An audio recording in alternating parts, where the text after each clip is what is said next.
Então, galerinha, vamos lá para a resolução do nosso primeiro simulado desse projeto aqui, onde eu vou estar trazendo para vocês simulados semanais para a gente resolver.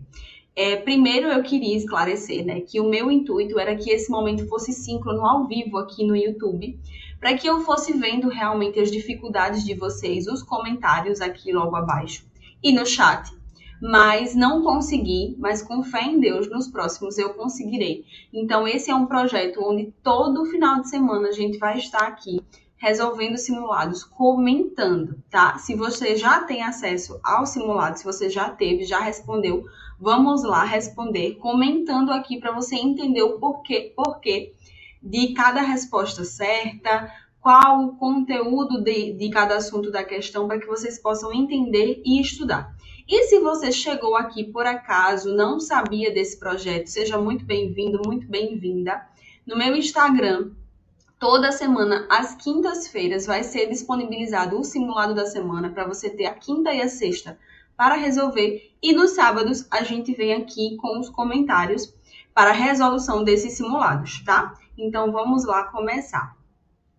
A primeira questão que eu trouxe aqui foi uma questão da EBSER, da banca IBFC, de 2019, tá? Então, considerando a avaliação da vitalidade ao nascer e da necessidade de reanimação neonatal, é correto afirmar que... Então, vamos lá. Ele está pedindo para a gente entender acerca do contexto de avaliação da vitalidade ao nascer. Então, aquele bebezinho que nasceu, como é que a gente avalia se está tudo ok, se está bem ou se vai ser necessário algum tipo de intervenção, de reanimação, tá? Então, vamos lá, ler as questões primeiro. Depois eu vou explicar para vocês aqui a contextualização para que vocês entendam o porquê da nossa resposta correta, tá? Letra A. A frequência cardíaca é o principal determinante na decisão de indicar diversas manobras de reanimação. Logo após o nascimento, o recém-nascido deve apresentar uma frequência cardíaca menor que 100 batimentos por minuto. A gente sabe que o bebezinho, ele tem os batimentos cardíacos mais acelerados do que um adulto normal, né? Que a nossa frequência no adulto, o parâmetro é de 60 a 100.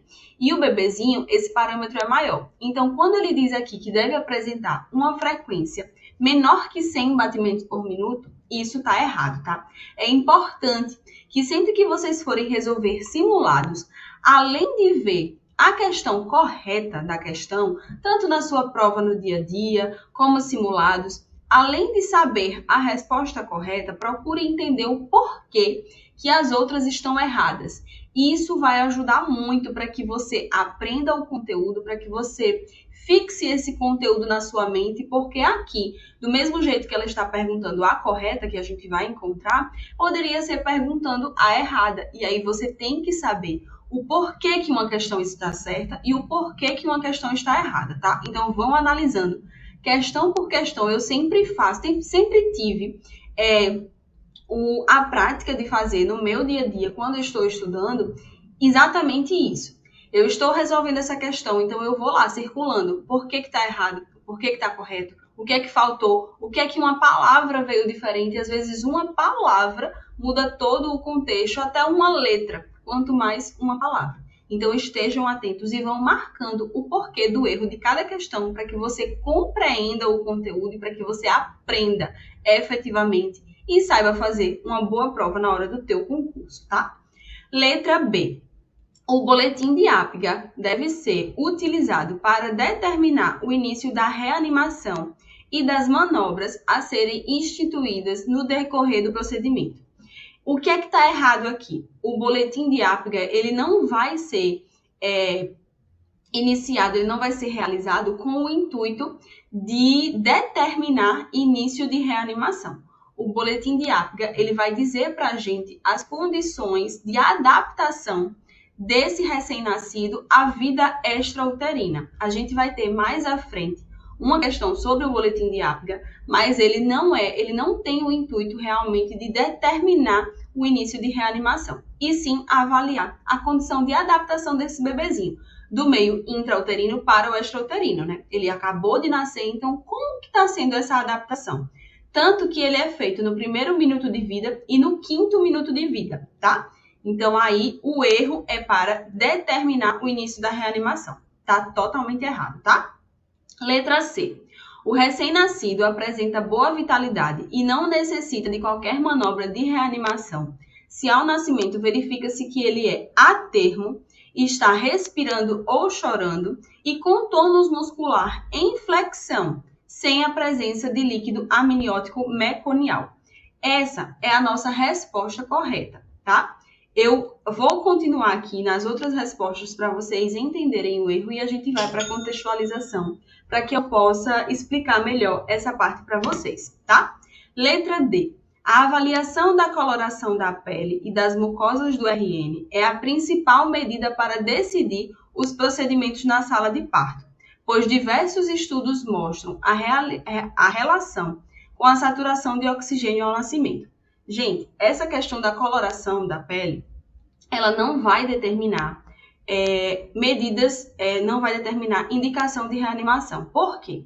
Porque esse bebezinho, justamente por conta da adequação à vida extrauterina, essa saturação dele ela não vai ficar no parâmetro ideal imediatamente assim que ele nasce. O que não quer dizer que esse bebezinho não esteja bem, não esteja se adequando à condição de vida extrauterina normalmente, tá? Então, aqui o erro é dizer que a avaliação da coloração da pele e mucosa é a principal medida para decidir os procedimentos na sala de parto e essa questão dos estudos em relação à saturação do oxigênio ao nascimento, tá? Não é isso que vai determinar as intervenções, caso sejam necessárias para esse recém-nascido.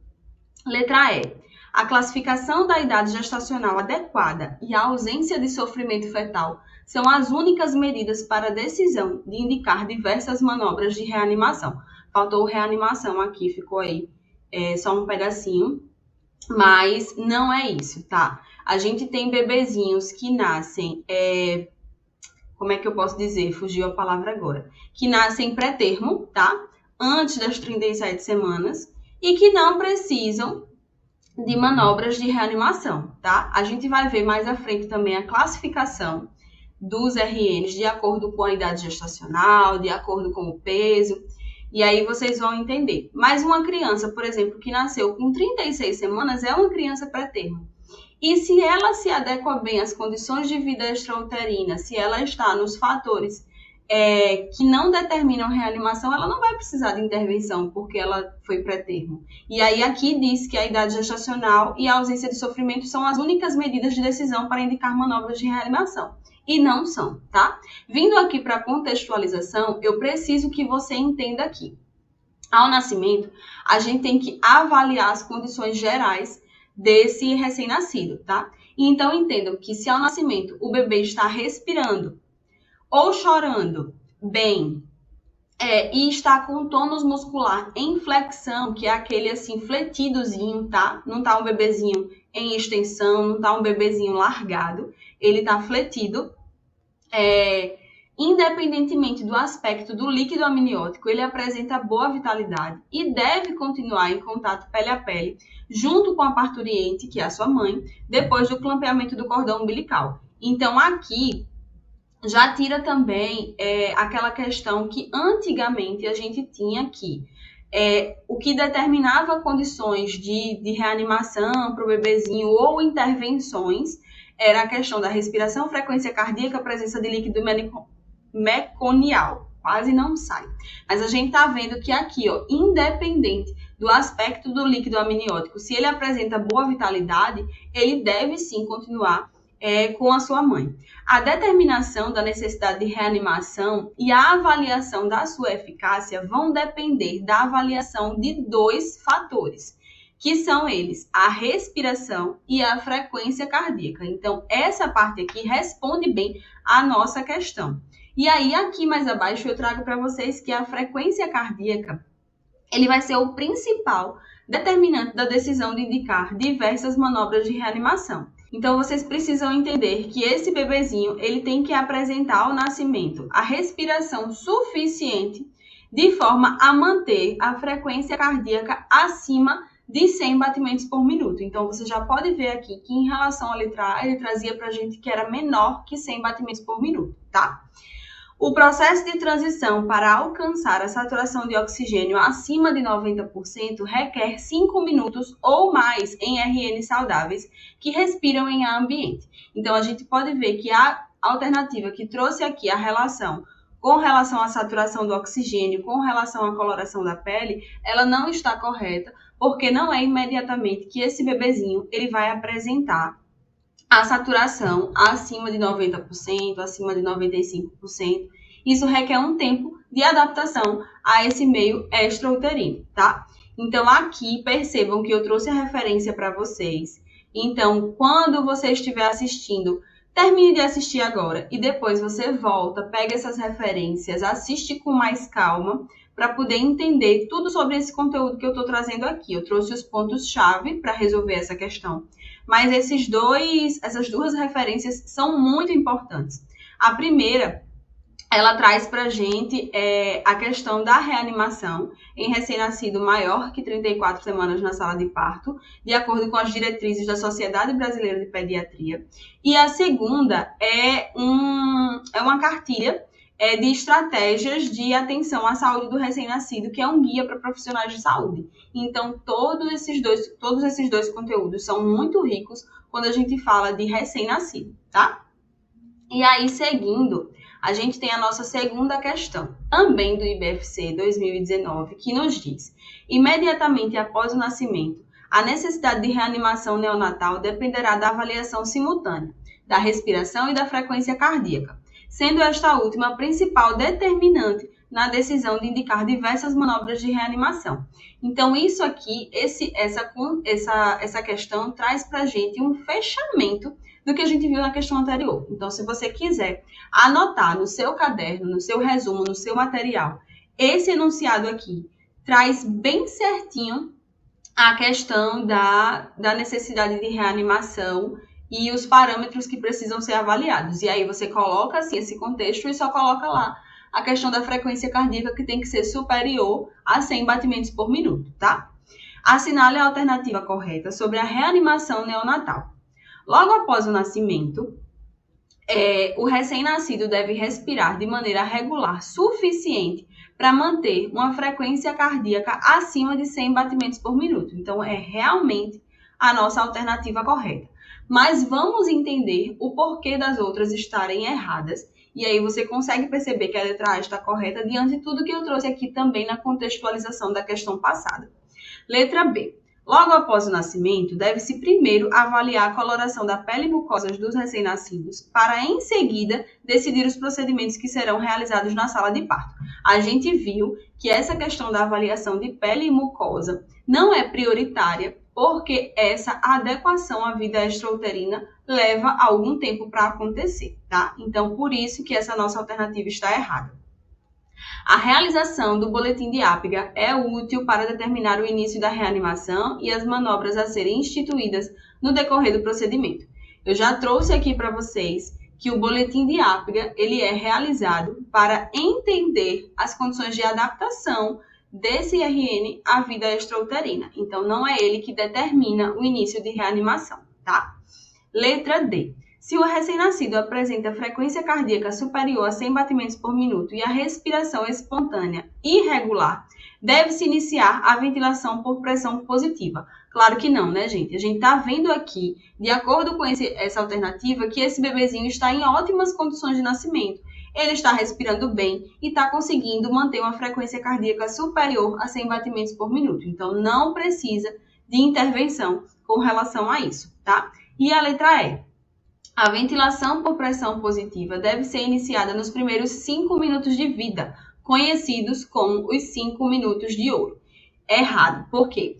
A questão do início, ele deve ser no primeiro minuto de vida, quando esse bebezinho precisa, que é chamado, sim, o minuto de ouro, tá? E aí a gente vem para a contextualização, e aí eu trago mais uma vez, reforçando aqui para vocês, que a determinação da necessidade de reanimação e a avaliação da sua eficácia depende simultaneamente da respiração e da frequência cardíaca. Esse bebê tem que ter uma respiração suficientemente adequada para manter uma frequência cardíaca de, no mínimo, 100 batimentos por minuto, tá?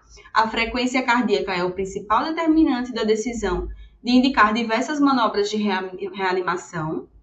Logo, após o nascimento, o bebê deve respirar de maneira regular o suficiente para manter a frequência cardíaca acima de 100 batimentos por minuto. E a avaliação da coloração da pele e mucosas do RN não é mais utilizada para decidir procedimentos na sala de parto, como a gente trouxe e bem frisou, que essa coloração ela vai precisar realmente de um tempinho aí para que esse bebezinho fique corado adequadamente de forma uniforme, tá? A gente pode perceber que principalmente as extremidadezinhas podem estar com a coloração diferente, pode apresentar um pouquinho de cianose por conta realmente dessa adequação à vida extrauterina e aí vai mudar nesses primeiros minutos de vida, tá? Vamos aqui para a terceira questão. A terceira questão traz para a gente uma questão muito importante, que é relacionada à hipotermia, tá? E aí, assim, traz que a hipotermia agrava ou favorece o desequilíbrio ácido-básico, o desconforto respiratório, a enterocolite necrosante e a hemorragia intraperiventricular do recém-nascido, de muito baixo peso. Então, para diminuir a perda de calor nesses recém-nascidos, é importante pré-aquecer a sala e a sala onde serão realizados os procedimentos de reanimação, mantendo a temperatura ambiente de no mínimo. E aí traz para a gente as alternativas. Letra A, 24 graus. Letra B, 26 graus. Letra C, 34 graus. E letra D, 36 graus. Gente, a resposta correta aqui é a letra B. E aí, para que vocês entendam, essa questão aqui do enunciado é exatamente o que tem dizendo aqui nesse manual que eu trouxe na referência, que fala sobre as estratégias de atenção ao recém-nascido para profissionais de saúde. Então, ele orienta a temperatura que deve estar o ambiente que vai recepcionar esse bebê, para que não ocorra realmente uma hipotermia a esse recém-nascido. Então, aqui na nossa contextualização, entenda aqui. O primeiro passo consiste em manter uma temperatura corporal entre 36,5 e 37 graus, tá? Ficou aqui errado, então 370, mas é 37 graus, tá, gente? Então, esse bebezinho que nasceu, ele vai ter que ter a temperatura dele nessa faixa aqui. E para que isso aconteça, algumas medidas precisam ser tomadas, tá? Relatos recentes consideram que a hipotermia na admissão à terapia intensiva neonatal, temperatura corporal abaixo de 36,5, é um fator independente para o risco de mortalidade e morbidade. Então, para vocês verem, né, a gravidade para a gente estar no nosso dia a dia, tanto no trabalho, sensível a essa situação, como atentar para isso nas provas de concurso, porque isso é um ponto muito importante, né? O nosso cuidado profissional em relação à recepção desse bebezinho. A hipotermia agrava ou favorece o desequilíbrio ácido-básico, o desconforto respiratório, a enterocolite necrosante e a hemorragia intraperiventricular em recém-nascidos de muito baixo peso. Assim, para diminuir a perda de calor desses recém-nascidos, é importante pré-aquecer a sala de parto e a sala onde serão realizados os procedimentos de reanimação, mantendo a temperatura ambiente de no mínimo 26 graus. Também entrou um zero aqui de enxerido, mas é 26 graus. E aí, entenda que para a gente recepcionar esse bebezinho é no mínimo 26, tá? Não é que é o máximo, não é que é exclusivamente 26. O que a nossa literatura traz é no mínimo. Então, também estejam atentos na realização da sua prova de concurso ou nas provas que você faça de simulado no dia a dia, com essa palavra que vem aqui no início, tá?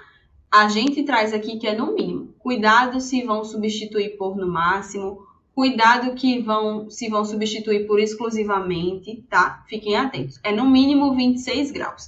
E a temperatura do bebezinho tem que estar em condições que favoreçam. Tipo, quando a gente recepciona esse recém-nascido, é importante aquecer um pouquinho os lençóis que vão envolver esse RN, para que a gente consiga favorecer que a temperatura corporal dele esteja realmente entre 36,5 e 37 graus, tá? Então, a nossa resposta aqui foi a letra B. A quarta questão a gente traz aqui com relação à profilaxia da doença hemorrágica precoce no recém-nascido. E aí, o que é que ele nos pergunta? Também uma questão da EBSER de 2019 do IBFC.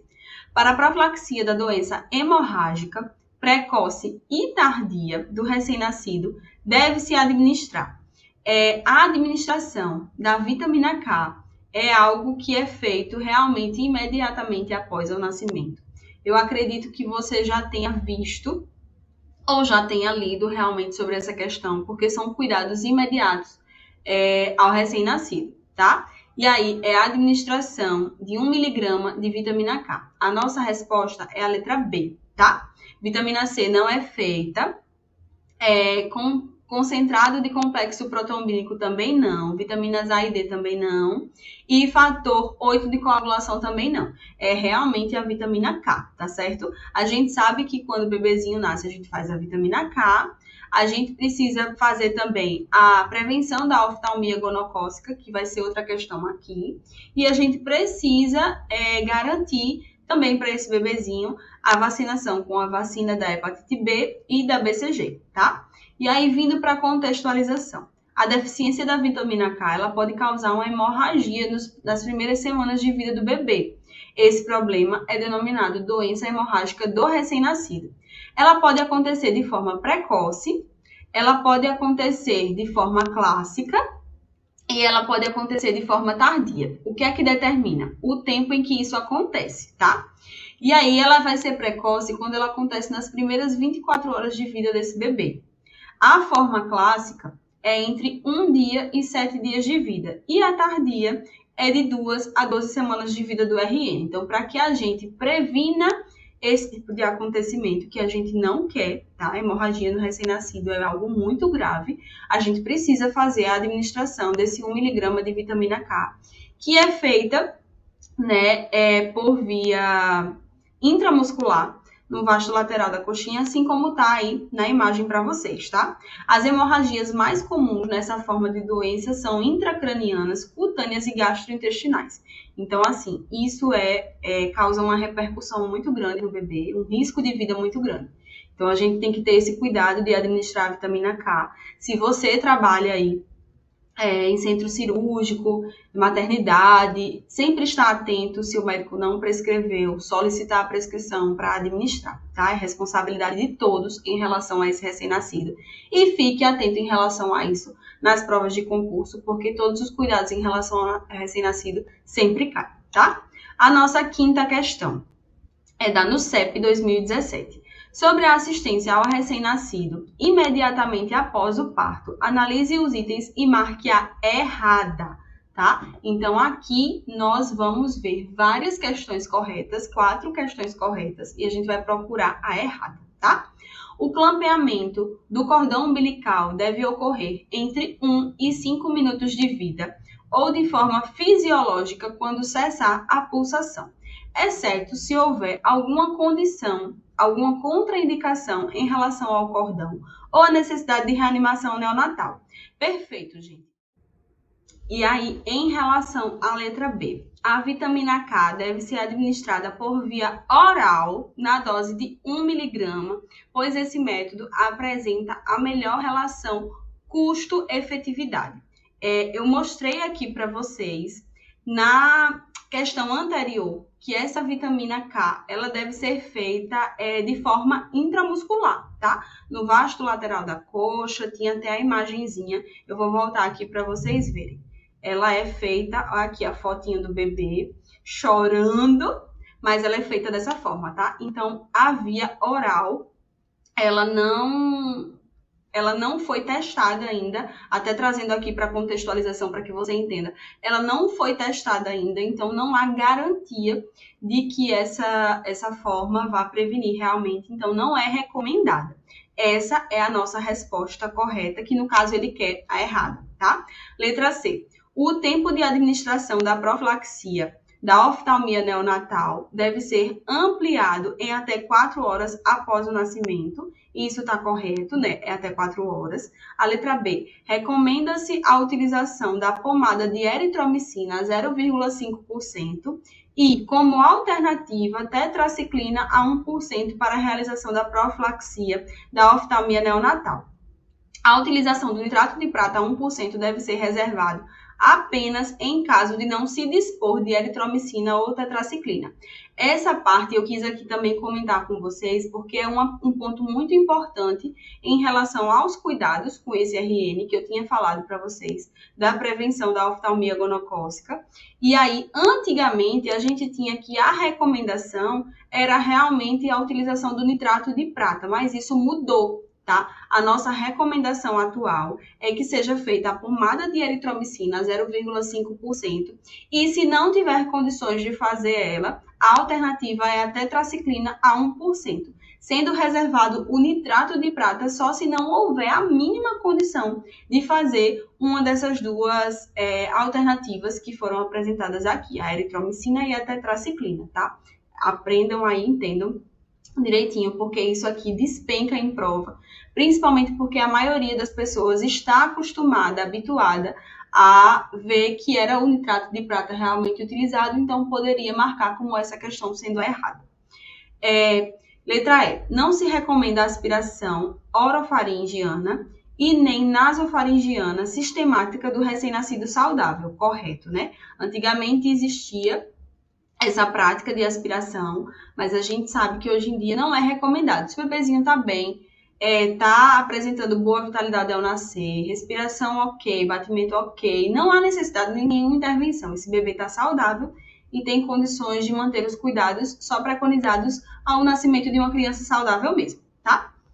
Na sexta questão, eu trago aqui para vocês uma questão da OCP, que foi do concurso da EBC de 2018, falando sobre a escala de Apgar, né? A gente falou bastante dela ali no iniciozinho, que estava dizendo que ela era um indicador de reanimação neonatal, e aí eu falei para vocês que não, mas vamos entender do que se trata essa escala de Apgar propriamente dita.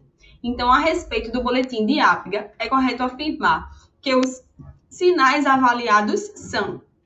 E aí, eu vou trazer aqui para vocês, na contextualização, a escala aqui, direitinho para vocês perceberem. Na escala de Apgar, fala Apgar porque a gente vai observar a aparência desse bebezinho. Eu trouxe aqui para vocês gravarem, né? Porque às vezes é bem difícil a gente gravar a nomenclatura. Então, pense em Apgar. O A, eu vou avaliar o quê? A aparência do meu recém-nascido. O P, o pulso. O G, a gesticulação, como é que ele está se comportando. O outro A, a atividade. E o R, a respiração. Então, essa é a escala de Apgar. Ela tem esses 5 componentes e cada componente desse ele vai ser pontuado de 0 a 2, onde 0 é a pior condição e 2 é a melhor condição. Então, na aparência, o que é que eu vou avaliar nesse bebê? A cianose ou palidez, se for um bebezinho realmente cianótico, se for um bebezinho pálido, ele vai receber a pontuação 0. Mas se eu tenho cianose apenas de extremidade, esse bebezinho vai receber a pontuação 1. Se eu tenho um bebezinho com ausência de cianose, coloração normal em todo o corpinho, 2, tá? No pulso, o que é que eu vou avaliar? Um bebezinho sem pulso, pontuação 0. Um bebezinho que tem pulsação e os batimentos são menores do que 100 por minuto, ele vai receber 1 ponto. E se esse bebezinho tem batimentos acima de 100 por minuto, 2 pontos. Gesticulação. É um bebezinho que ele não tem resposta a estímulo algum, então ele vai receber a pontuação 0. Ah, mas é um bebezinho que ele faz careta, ou outro gestozinho quando estimulado, ele vai receber 1 ponto. Ah, é um bebezinho que ele está com choro forte, ou com tosse, ou com espirro mais espontâneo, né, ao nascimento, ele vai receber 2. Com relação à atividade, nenhuma ou pouca atividade. É um bebezinho lá largado, que você não percebe essa movimentação nele, tá bem largadinho, então ele vai receber 0. É um bebezinho que ele tem pouca atividade, mais uma atividadezinha assim de extremidade, mais reflexa, 1 ponto. Um bebezinho que está altamente ativo, né, chorando ali, gesticulando, inflexão, como a gente pode perceber, na maioria dos recém-nascidos, ele vai receber 2, tá? Ele tá bem ativo. Com relação à respiração, é uma respiração ausente, você não vê respiração nesse bebezinho, 0. É uma respiração fraca, é uma respiração irregular, 1. Não, é um bebezinho que tem respiração ok, choro forte, vigoroso, tá? 2 pontos. E aí vocês podem perceber que essa escala ela pode ir do 0 ao 10, porque ela é pontuada entre 0 e 2 pontos em 5 categorias. E aí eu trago para vocês aqui que se esse bebezinho, quando você faz toda essa avaliação, somar entre 8 e 10 pontos, ele é um bebezinho que tem boa vitalidade, ele se adequou bem às condições de vida extrauterina. Se é um bebezinho que ele apresenta pontuação de 4 a 7, ele está apresentando uma asfixia moderada. E se ele é um bebezinho que ele pontuou de 0 a 3, é asfixia grave, tá? E aí vai ser necessário as intervenções para esse bebezinho. Então, essa avaliação do boletim de Apgar, ela é feita sempre no 1º e 5º minuto de vida. E aí, dentre alterações, né, diante de alterações, o bebezinho não ficou com boa vitalidade ao nascer. Quando forem fazendo as intervenções, esse boletim de Apgar, ele é feito a cada 5 minutos. Depois do 1º e do 5º minuto de vida, ele é feito a cada 5 minutos até 20 minutos de vida, tá? É importante que vocês saibam. Então, aqui nas nossas alternativas, a resposta correta é a letra E, que ela traz pra gente que são avaliados frequência cardíaca, respiração, tônus muscular, irritabilidade reflexa e cor da pele, tá? As outras estão erradas porque estão incompletas ou coloca também saturação de oxigênio, que não é avaliado, manobra de Ortoland, que não é avaliado, presença de mecônio, que não é avaliado. O que é avaliado são esses 5 pontos que eu trouxe aqui para vocês, tá? Na nossa 7ª questão, também com relação ao índice de Apgar, né, da SES Gran Rio 2018, para vocês conseguirem ver que existem conteúdos que são muito abordados em saúde da criança, tá? Então, a 7ª questão. O índice de Apgar é um método de avaliação do neonato realizado imediatamente após o nascimento. Qual sinal não integra o índice de Apgar, tá? Eu trouxe para vocês aqui. Vamos lembrar.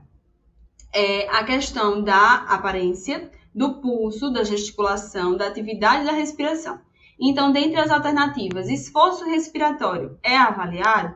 Esforço respiratório é avaliado. A gente viu que aqui na respiração, que é o R do Apgar, a gente vai ver, sim, as condições de respiração desse bebê. Se está ausente, se ele está com a respiração fraca ou irregular, ou se está ok. Frequência cardíaca é avaliada? É sim, no P do Apgar de pulso, tá? Temperatura da pele. Vocês viram eu falando em algum momento aqui do boletim de Apgar sobre temperatura? Não. Temperatura da pele não está contemplado nessa nossa escala do Apgar, tá? E aí a nossa resposta aqui é a letra C. Tônus muscular é sim avaliado e irritabilidade reflexa também, tá? Na 8ª questão, recém-nascidos podem ser classificados genericamente como baixo peso ao nascer quando? E aí, com relação à classificação dos recém-nascidos, tem essa questão e tem mais uma, tá? Recém-nascido, essa questão aqui da FAFIPA 2018, ela foi até bem legal com as pessoas que fizeram essa prova, porque assim, quando a gente vê peso a partir de 3 quilos, a gente consegue compreender que sim, é o normal dos bebezinhos, né? Não é o normal, vamos dizer, eu acho que eu empreguei a palavra errada. Mas é assim, é peso adequado, tá? Então, ele não seria classificado como baixo peso. Acredito que muita gente fez essa questão com facilidade, porque a resposta correta dela é peso menor que 2.500 gramas ou 2,5 kg.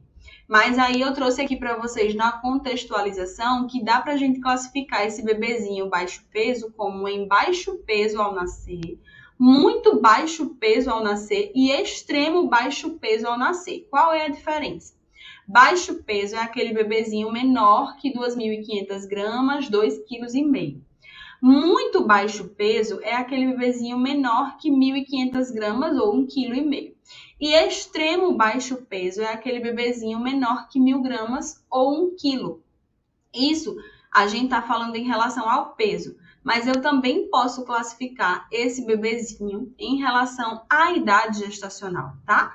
Então, eu trouxe aqui para vocês RN pré-termo, é tudo aquele bebezinho que ele nasceu com menos de 37 semanas. Bebezinho a termo é entre 37 semanas e 41 semanas e 6 dias. E bebê pós-termo acima de 42 semanas, tá? Então, quando ele traz sobre a classificação do recém-nascido, pode trazer em relação ao peso ou em relação à idade gestacional, tá? Na nossa questão número 9, a gente vai trazer aqui sobre a questão da mortalidade infantil.